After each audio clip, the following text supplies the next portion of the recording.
Buckle up. It's the Insurance Dudes podcast.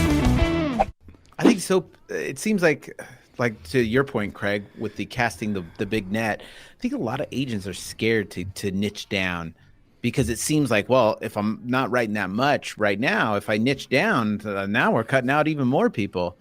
And then same with like turning down business. Like, that's crazy. Why would you turn down any business, right? But I think the residual effects is how much you can focus and how much you can go deep. What did I'll never forget what you did. What's his name? Yeah, I did forget. But the quote was go an inch wide and a mile deep instead of going a mile Jacques wide. Cousteau. That's Jacques Cousteau. Yeah. Okay. Yeah. Never mind. I agree with that completely. I think like where agencies would see the success in that model and where we see the success is when you go an inch wide and a mile deep, you're not losing the time that you're spending on clients that are churning. And right. So like a client that you're writing auto only for, and they're looked up cheap auto insurance and they found you online and now they're writing to get cheap auto insurance, they're shopping you, or they're not, or what does their driving record look like? And, are they safe drivers? And all these things come into play. And these are all questions and things that we find out and ask before we write a client. Yeah, no, it makes sense. Then you get into the hundreds of thousands of dials that you need to make to close those people. And then sometimes they leave. And it's definitely a process.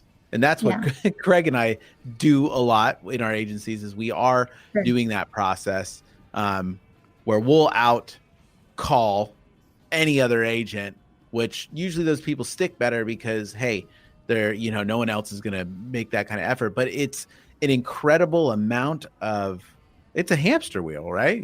It's an incredible amount of effort when and that's kind of where we niche down, you know what I mean? Sure. We really niche down in that area, which works for us, but if you don't want that, and there's a lot of people that don't want that and wouldn't want that kind of craziness, then you got to niche down, somehow create that avatar that you want and reverse engineer it and just go after those people, because it's so easy to look back and go, man, how did I get all these, I got this angry I got all these clients, blah, blah, blah, and complain. You hear a lot of complaining, but it's like, man, you're not doing the steps to get the people that you like, right? You're allowing people to do stuff that you don't like and then complaining about allowing them to do it. Like, you don't have to take them. Well, and I think you brought up a good point. It's different philosophies and models. Like your niche and target market is very different, sounds like, than our niche and target market, and that there's no wrong or right way. It's just what kind of customers are you writing? What area are you in? If you're in an inner city, or, you're just going to have different target markets too. And so what model works the best for your business to grow? Right. And it's having that strategy, that really rock solid process, which whatever avenue you go down, that rock solid process that your avatar, like, it, you're going to go after it. You're going to like literally have the numbers that, okay, if we do this, then we get this. Like, make it simple. But when when the net is cast wide and there's no real process, there's no way that you can achieve much in that kind of system. Right. Yeah. Right. It's crazy. Well, I love what you guys are doing. I love that you come from a marketing background and an art background, and then, take your experiences through that. I mean, heck, man, I was in my former life, I started as a musician and toured around the country, and then, went on to, I was bartending and all this stuff. But then now bringing it to insurance, it's like the 10 plus years that I was working, over 40 hours a week in the restaurant business, man, the communication skills, or like what I learned about people and able to, I guess I didn't realize how much people didn't know about interaction, how to deal with somebody upset and all this stuff. But I acquired that over time working in restaurants and stuff like that, or even just the uniqueness of playing in bands and stuff like that. Like when people, and that's what the insurance business is all these people that bring all these unique areas of life. It's not like somebody grew up saying, I love insurance and I'm going to study it and do that for the rest of my life. So you have all these really cool, unique, Mr. Craig. No.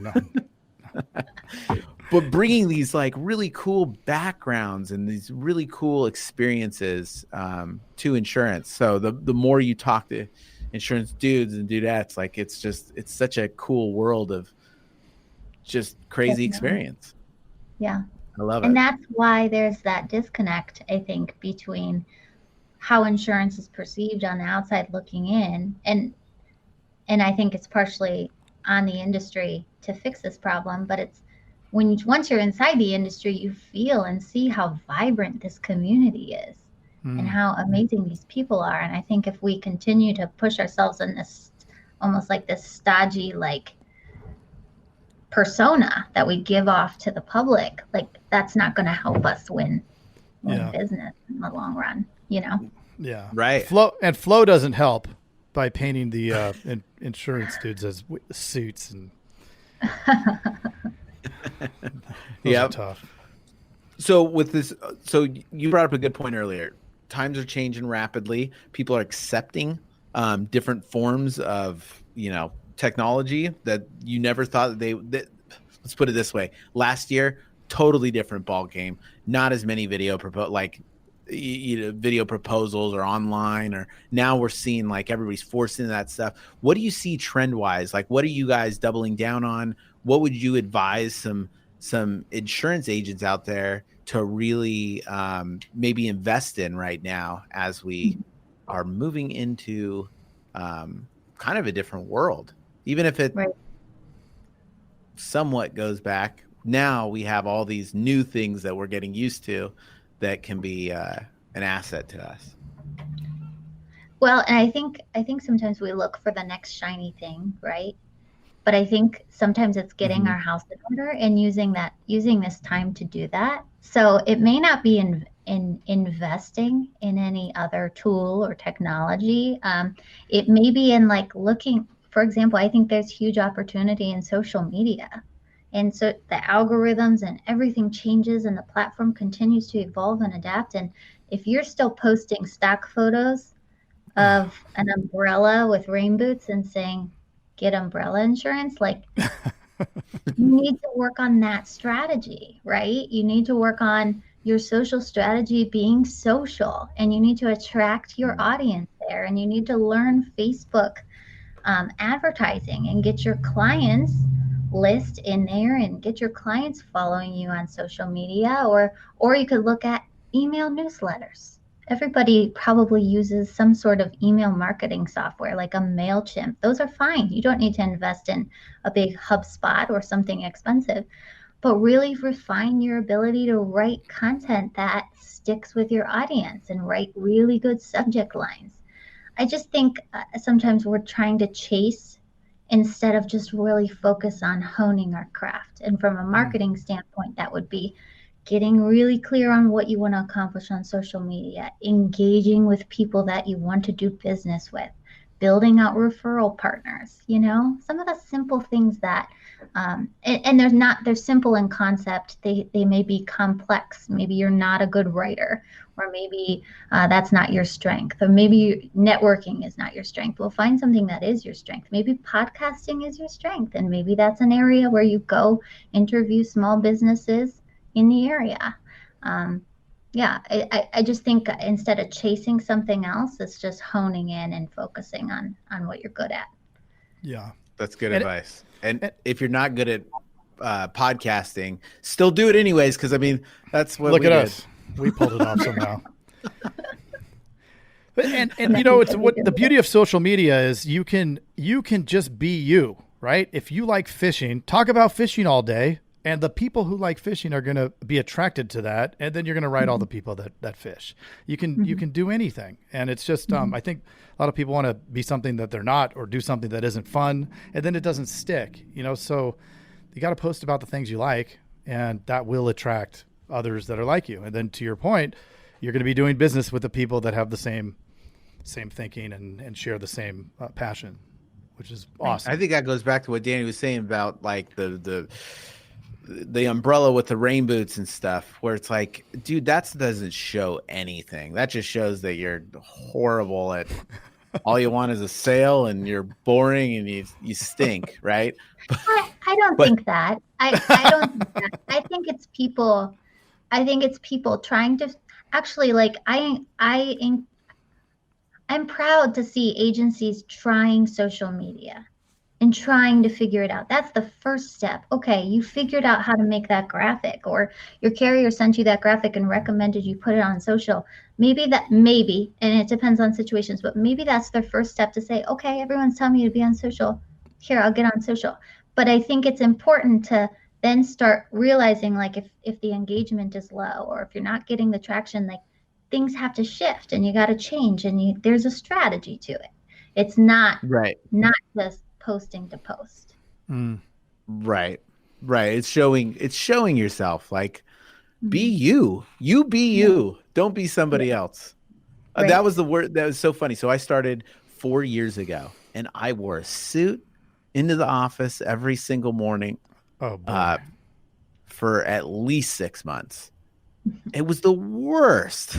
That's not me, like, at all. Now I'm in cargo shorts and flannel and backwards hat.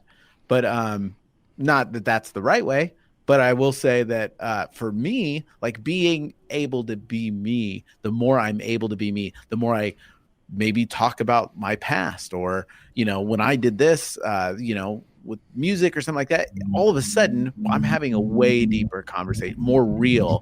And when I wasn't doing that and I was trying to be more like your typical, insurance dude with, in a suit and trying to, hello, sir. That was horrible. I'll never forget when I first started working here.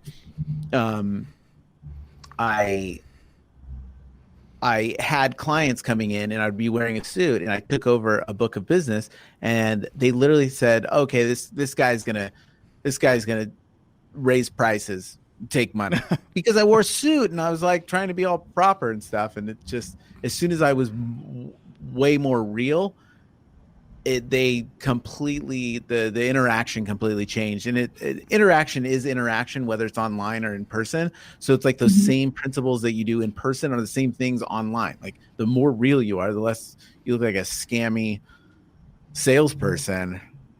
Like that. Well, and again, I would say, though, that it also depends on your target market, right? And so, yes, you always want to be you. And some people feel very comfortable dressing in a suit and going into businesses who are also dressed up for the workday. And now the workplace is becoming a lot more casual. And so you can go in from a more casual standpoint, and right. So I do think it does depend a lot on the target market. And so if you're marketing to a younger generation, or to let's just start there. A younger generation, like, they're not ready to do business with somebody that's like all buttoned up in a suit and tie, maybe, So I think that's where you get clear on your target market. You attract the people that are kind of similar to you. Totally. Absolutely. Yep. Clarity is king. Yes. So if you were going to give one piece of advice to somebody jumping into this world, coming from the world of dance and jumping into insurance, becoming an agent, what would that be? And it doesn't have to be from dance, but sure. I would say be open to building relationships inside the industry, because that's when you really learn how vibrant this industry is and how much opportunity this industry has to offer. So I guess I'm thinking from a younger person's perspective of, there's not a ton of college programs that are pushing people into the insurance industry. We have one that's local at the University of Akron that's amazing. And how can we encourage young people to really come into this industry and see opportunity and see growth? And so I think it starts by maybe internships, or maybe once they get into, I'd say, an entry-level role, really expanding and opening up their minds and meeting people within the industry to get a feel for where they can grow inside. Oh, so great. It's been such a pleasure to have you, Dani. If people want to get a hold of you, why don't you throw out your cell phone? No, I'm just kidding. They can find you on LinkedIn. Go to the website. What's the website for the agency? O'NeillInsurance.com. And you will see how to do a website the right way, right? I'm sure. And, I hope so. Yeah. Well, a pleasure to have you. And thank you so much for coming on. Well, thanks so Thank much you. for having me. I appreciate it. For sure. Yeah. Awesome. We'll see you next time. Hey, Jason. Yes, Mr. Craig. That was another awesome episode, wasn't it? Mm-hmm. Well, if people want to get a little bit more action and learn how to write 100,000 in premium Yes. off of even the worst internet leads, where could they go? They can go to live.teledudes.com. Ooh, that sounds exciting. Are we going to be there? Yes, it's a weekly call that we're doing right now it's live, and it will show you the process. The entire process is super awesome. I love it. Let's do it. Let's do it. Sign up right now, live.teledudes.com. Live.teledudes.com. That's live.teledudes.com. Hey, Craig, there's a new community that we are starting that I cannot wait to tell everybody about. It is our live texting community where you and I are going to answer people's questions and give them free content, right? Are you kidding me? We get to talk to them? Yeah, which is awesome, but they have to opt in. They have to text us at 520-214-2219. That's 520-214-2219. Nice. Craig, are you going to respond to these texts? I'm going to respond to them for sure. Live. I'm into it too. It's going to be awesome. And it's going to be our new texting community where we're going to get back to everybody that we can and drop some crazy content, free content, and free the calculator that you just came up with. That's right. The calling calculator, sales material. I mean, everything for insurance agents. This is it. It's the best texting community out there for insurance agents. Well, what the heck is that number again? I can't remember it. It's 520-214-2219. That's 520-214-2219. I love it. I'm going to text it right now. 520-214-2219. All right. I'll see you later, Mr. Jason. Bye, Mr. Craig. Wait, do they even listen to this on the radio anymore?